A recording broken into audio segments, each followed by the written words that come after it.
The neon sign outside pulsed, sending jaundiced light slicing across the mahogany desks.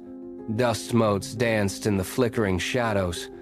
Arthur paced the floor, his eyes tracking the mounting stack of deeds that demanded attention. He needed a copyist. He needed speed. The office door creaked open, and in walked Bartleby. Since my youth, I have held a profound conviction. The easiest life is best.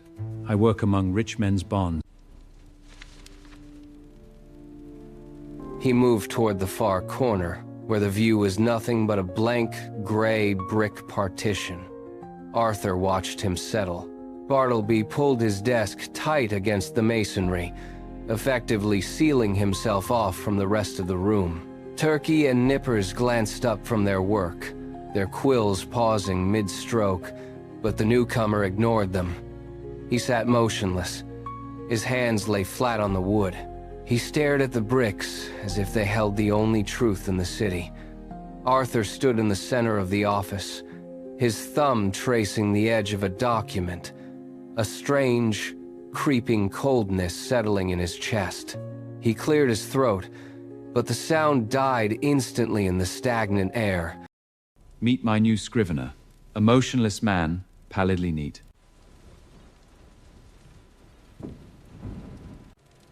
Bartleby, help me examine this small document. I would prefer not to. Prefer not to? What do you mean? Are you unwell? I would prefer not to. He is a valuable clerk. I shall let him stay. Bartleby, what is it you prefer to do? Check the post office for me. I would prefer not to. You will not! I prefer not to. This is a matter of life and death. You have to do something. This is extraordinary. What is your reason? I have no reason. I feel a strange pull toward him. A bond of humanity. He is always here. First in the morning, last at night. Here. This might make you feel a little better. I would prefer not to. Sunday morning, I found the office door locked. Please wait. I am occupied. Cupid! Open this door at once! Bartleby, I've been speaking to your superiors. They've agreed to let me give you a chance. This is your last. You are living here? You made my office your home? Bartleby, I've been more than patient. You must leave. I would prefer not to leave. This is intolerable. I cannot have a squatter here. Where were you born? Do you have any family? I would prefer not to say anything about myself. I am trying to help you. Give me something to work with.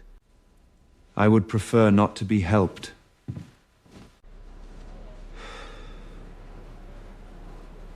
My other clerks complain. They say he is a nuisance.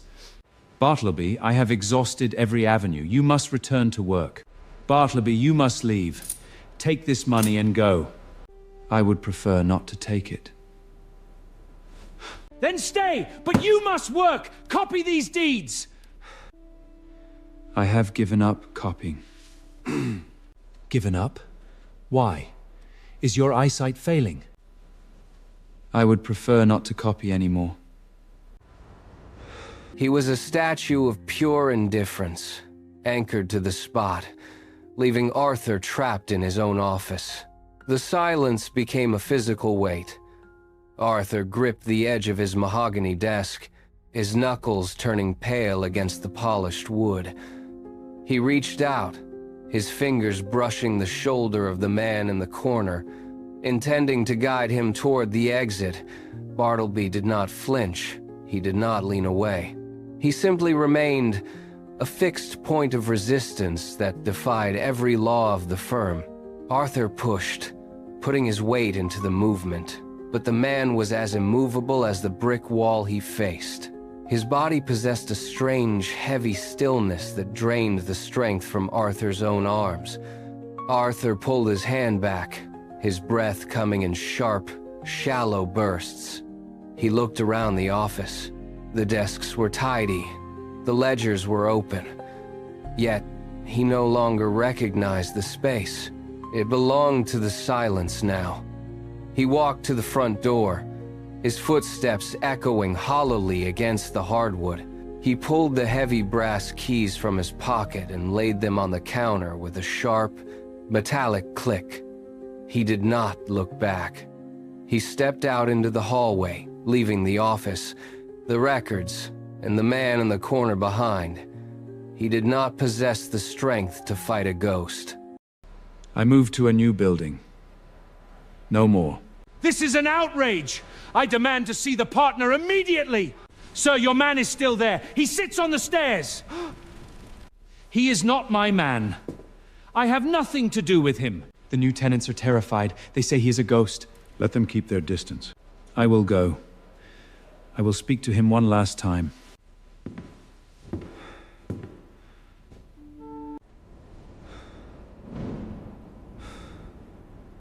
Bartleby, come home with me. I have a spare room. I would prefer not to make any change at all. But you cannot stay. They will call the police. I am content here. Content? In a hallway! You are out of your mind! I left the city. I drove away to forget him. The landlord retreated to the street, and within minutes, the heavy, rhythmic thud of boots climbed the stairs. 2 officers entered, their presence stripping the room of its hollow sanctuary. They stood over the desk, barking demands that dissolved into the air without effect. When one reached down to grab him, the man offered no violence. He simply went limp.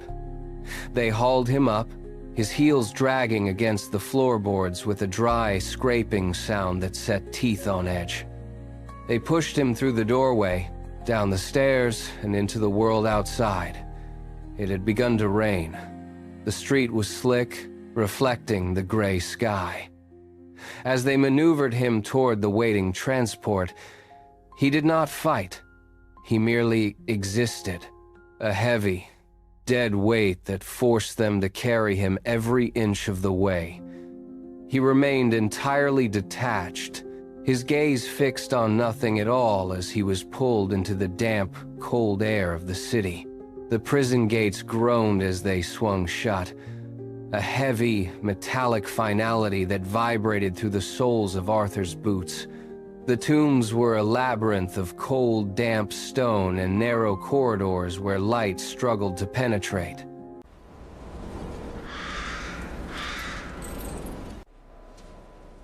I am looking for a prisoner named... The Silent One? He's in the yard. Won't eat or talk.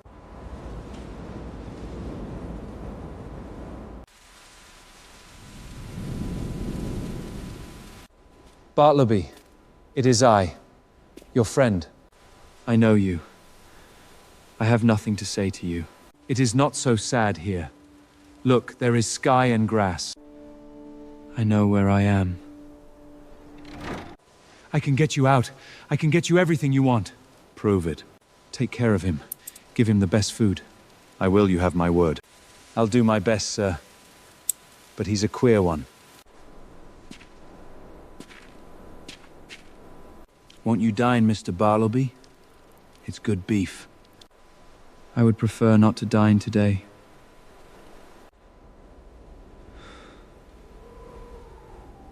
He is fading away. He is choosing to disappear.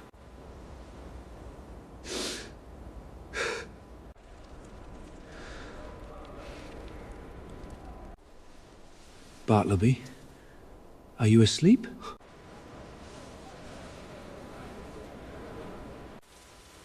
His dinner is ready. Won't he eat? With kings and counselors.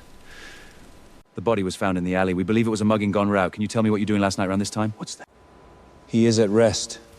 He has found his preference.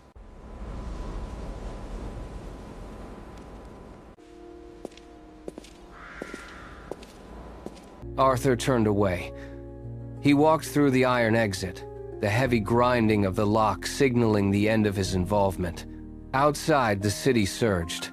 Carriages rattled over cobblestones. Vendors shouted, and the sheer, relentless volume of life crashed against his ears.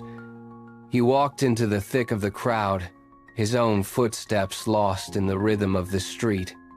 Yet, the noise could not drown out the memory. Every refusal, every steady gaze, every quiet resistance echoed in the back of his mind. The phrase, "I would prefer not to travel with him," a ghost of a voice that remained long after the man was gone. I learned a small rumor about his past. He was a clerk in the dead letter office. Dead letters. Does it not sound like dead men? Does it not sound like dead men? Imagine a man prone to a pallid hopelessness. What business is more fitted to heighten it? Letters for those who died in despair. On errands of life, these letters speed to death.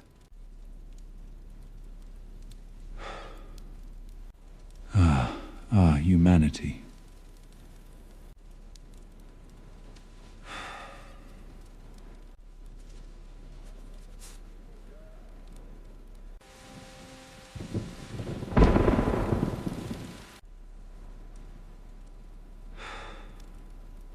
I say it now, I would prefer not to work tonight.